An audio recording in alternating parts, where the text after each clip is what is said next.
Bom dia, sétimo ano. Tudo bem com vocês? Estamos aqui com a nossa aula de sexta-feira, hoje, dia 25 de setembro de 2020.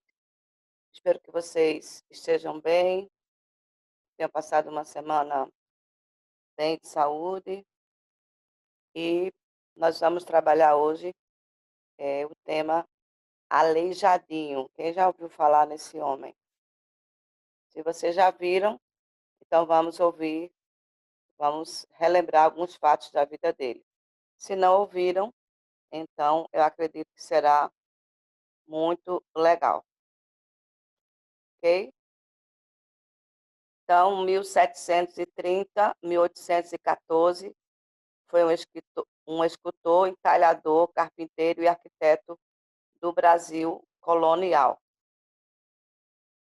Ele é considerado o maior representante do barroco mineiro, sendo conhecido por suas esculturas em pedra-sabão, entalhes de madeira, altares e igrejas. Então, ele trabalhou praticamente sua vida toda dentro das igrejas católicas, aquelas igrejas bem estruturadas, com as imagens. Vocês vão ver a seguir todo o trabalho de Aleijadinho e por que ele tinha esse nome. Na verdade, o nome dele, esse era o apelido dele. E vamos conhecer agora a sua biografia.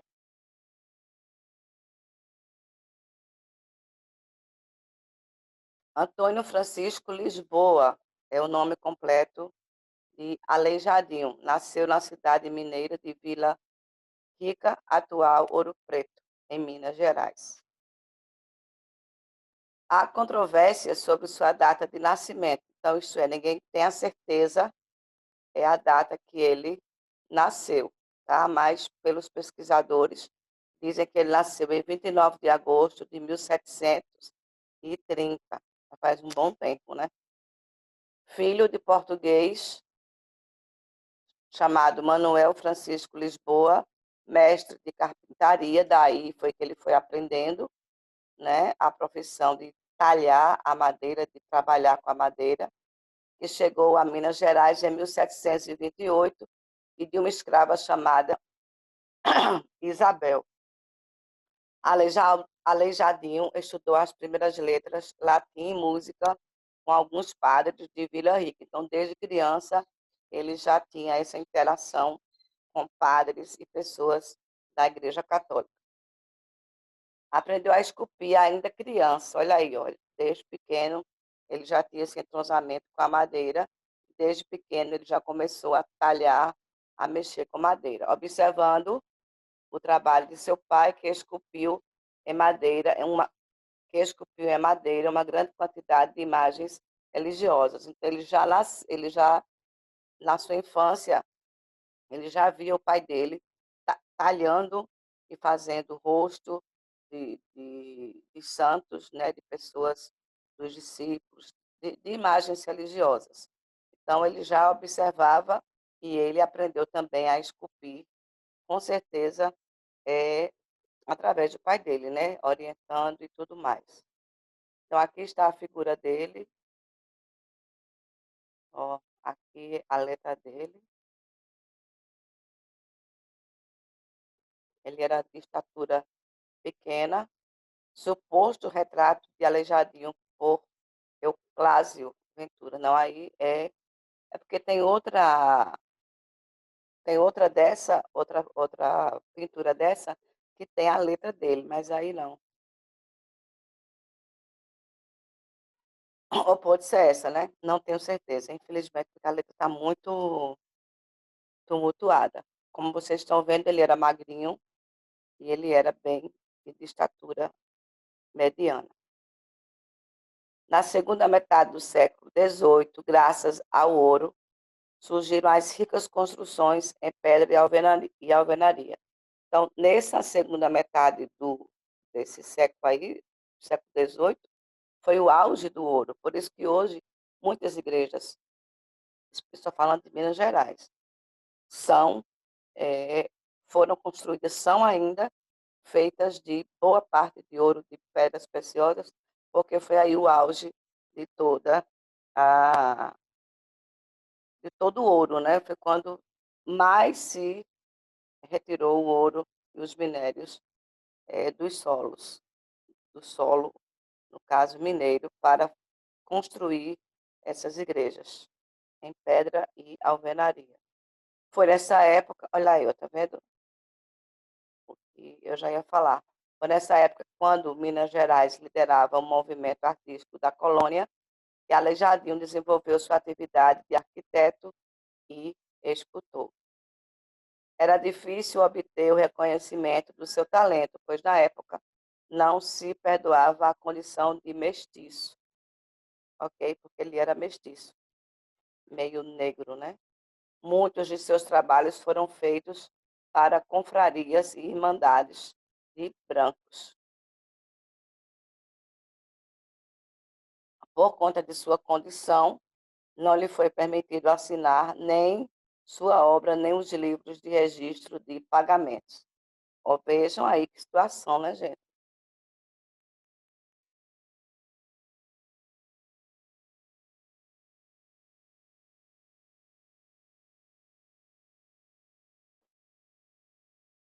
Continuando, quando sua fama, apesar de tudo, chegou a outras cidades e sua obra se encontrava em pleno esplendor, a doença o atacou. Então, ele trabalhou muito, ele fez muitos trabalhos, mas ele não era reconhecido, nem ele era pago por aquilo que fazia por conta da sua cor.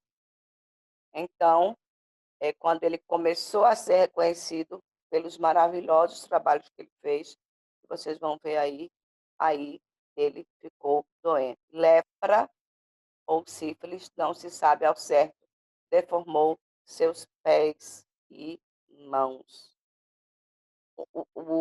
A parte do corpo que ele trabalhava que foi atrofiada. Entretanto, mesmo doente, ele não abandonou a sua arte. Isso é que eu acho mais magnífico na obra e na vida dele, né, de Alexandrinho, porque ele, ele trabalhou até os últimos dias de sua vida e ele, com as mãos atrofiadas, ele trabalhava. Por isso que o apelido dele foi Aleijadinho. E ele ficou conhecido, ele é conhecido ainda hoje como Aleijadinho. Então, quando suas mãos se deformaram por completo, atou-as com uma correia de couro para segurar o cinzel, o martelo e a régua. Veja, gente, deixa eu explicar aí. A, a, a doença foi atacando aos poucos as mãos dele.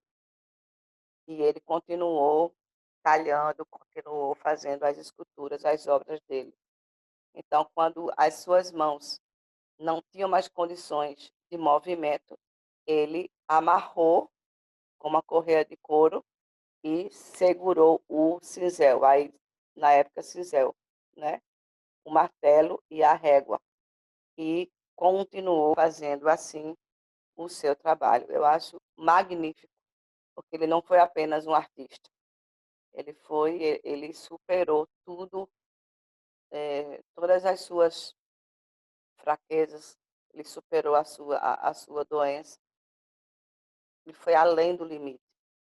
Então, esse homem precisa ser lembrado por, por todo o Brasil, por todo o mundo. Aleijadinho faleceu no dia 18 de novembro de 1814 em sua cidade natal. Seu corpo foi sepultado na matriz de Antônio Dias, junto ao altar da confraria de Nossa Senhora de Boa Morte. Vamos ver aí as obras e características. A maior parte das obras dele, grande parte, 97%, digamos assim, é religiosidade. Como ele nasceu praticamente e morou dentro das igrejas, então toda a temática dele foi voltada para esculturas grandes que representavam os discípulos, as pessoas religiosas. Vocês vão ver. As imagens sacras, né? Tudo que é sacro vem de sagrado e religião. Que produzia se caracterizavam pelas cores, leveza, simplicidade e dinamismo. Grande parte de sua obra encontra-se nas cidades mineiras de Ouro Preto, Antiga, Vila Rica, Tiradentes, São João del Rei, Mariana, Sabará e Congonhas do Campo. Eu acho que foi na outra aula que eu falei de arte, parece que eu falei no 9º ano, e tem muita gente que gostaria de conhecer o mundo todo, né? Eu gostaria de conhecer as cidades, os estados e as regiões do Brasil, especialmente Minas Gerais, só para ver as obras de Aleijadinho, porque é praticamente um livro aberto àquela cidade. Então, são riquezas assim que a gente não tem nem adjetivos para falar, né? Quais adjetivos por tão grande obra, tão grande arte de Aleijadinho. Então, o Santuário do Bom Jesus de Matozinhos. Algumas obras escultóricas que a produziu estão no Santuário do Bom Jesus de Matozinhos, em Congonha do Campo. Então, em alguns locais, né? A planta do local imita o Santuário de Bom Jesus de Braga, em Portugal. Vejam aí, ó. Tá? Esse aí é o Santuário do Bom Jesus de Matozinhos. Nesse santuário, merecem destaque as representações da Via Sacra. O que é Via Sacra, gente? As cenas da Paixão de Cristo, que são formadas por 66 figuras. Ele fez toda a Via Sacra. São 66 figuras, todas de cedro em tamanho natural, como eu falei agora. Ele fazia do tamanho natural. Podemos encontrar essas obras dispostas nas 7 capelas da rampa do Santuário de Matozinhos. Aqui dá para ver já, ó. Aqui tem uma, aqui tem outra, ó. Por fora, em tamanho natural, com detalhes riquíssimos. Assim, que você não acredita que aquilo ali seja madeira.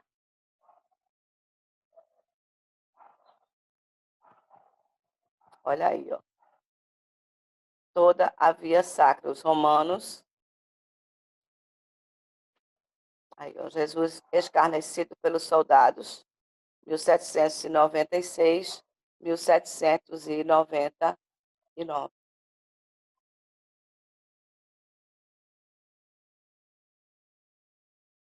Olha aí, grandes obras. Jesus carregando a cruz, 1796, mesmo ano daquelas esculturas, todas em madeira. Vejam aqui, ó, os detalhes do manto de Jesus, ó, das saias das mulheres. É uma perfeição na madeira. Olha a outra aqui, a crucificação, também do mesmo ano. E o soldado colocando aí os cravos, né? Os profetas. Vamos ver aí os profetas.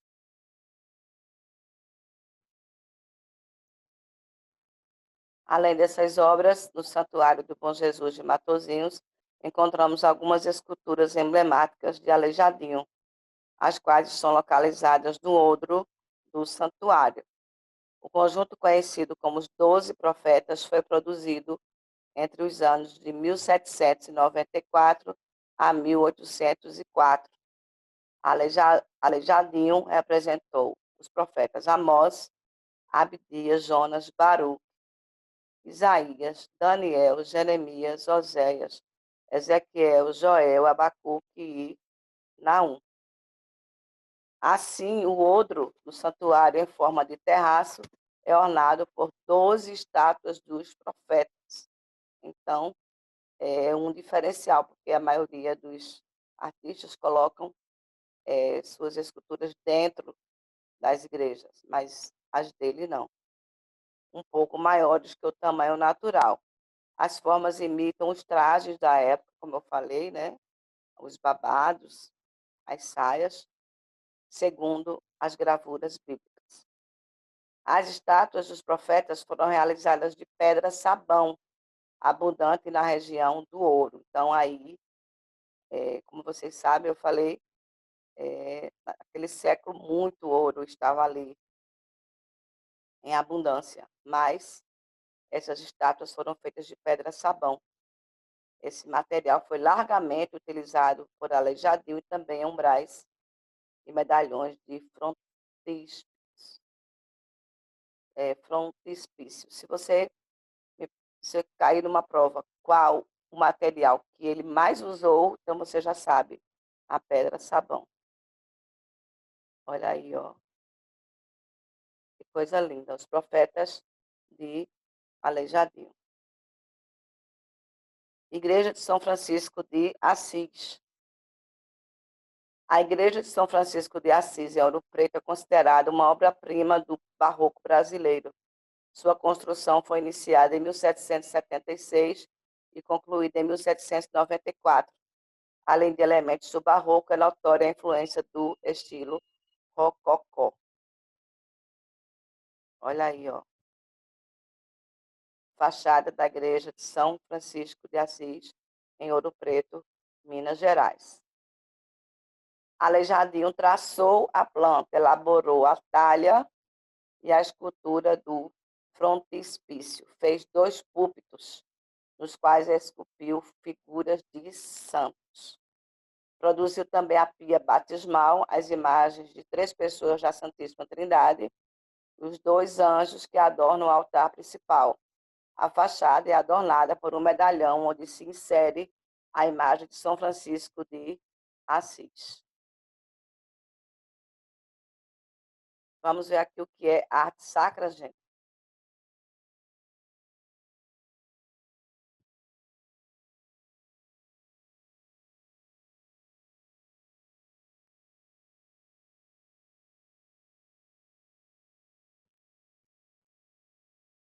Representa uma forma de manifestação artística que está intimamente relacionada com a religiosidade e o sagrado. Então, sagrado, sacra, sacra, sagrado, ok?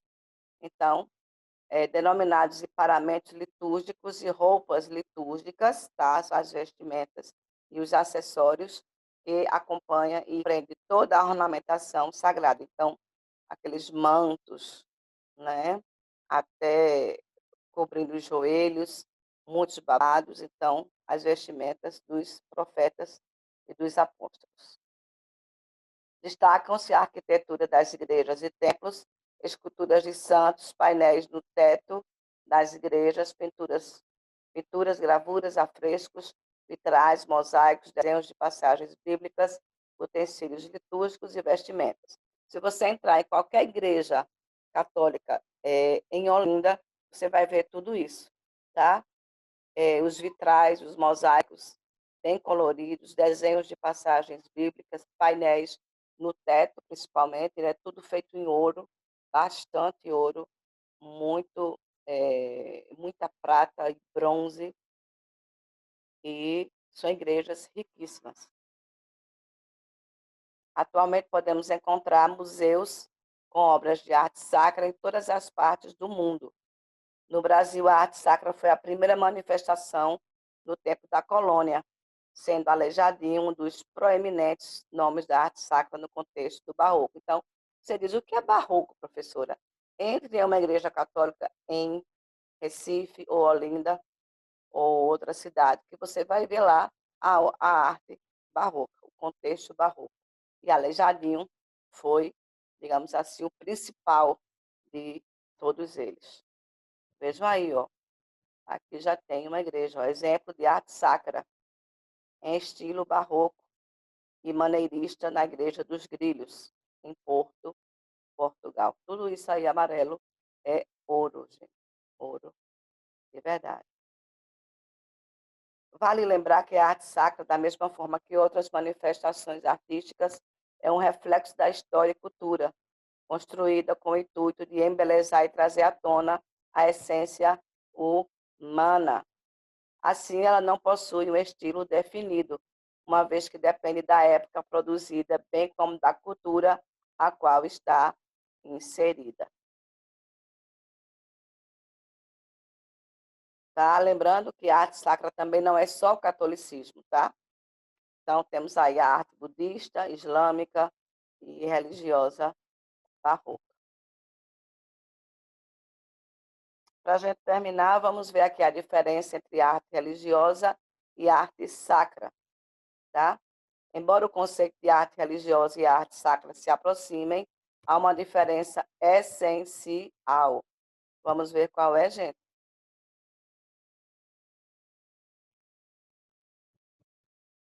A arte religiosa reúne obras artísticas de cunho religioso, representada por esculturas de santos, pinturas de passagem bíblica. Essas manifestações geralmente estão fora dos lugares de cultos e rituais religiosos, tá? Então, pode ser que ela esteja em um pátio, por exemplo.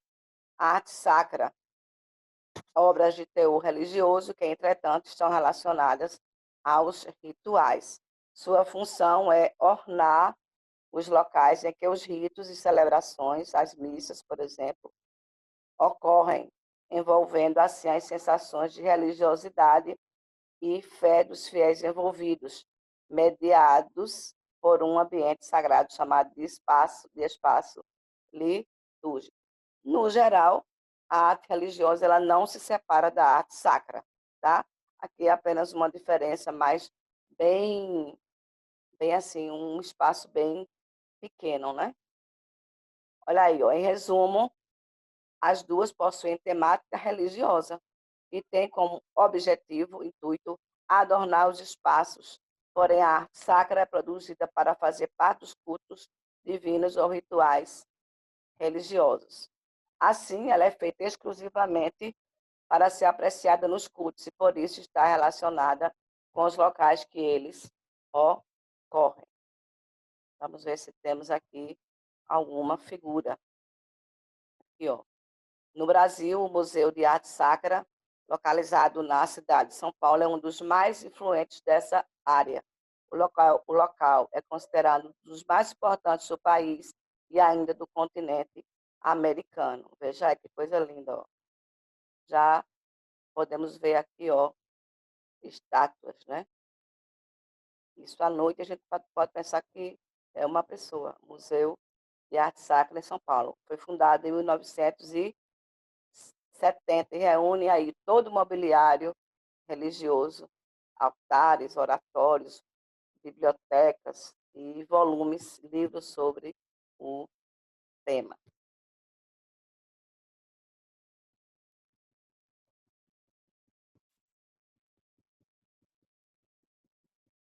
Pronto, gente, aqui é o quiz da arte, que a gente vai fazer depois, tá? Algumas perguntas sobre a história da arte, mas, por enquanto, é isso aí.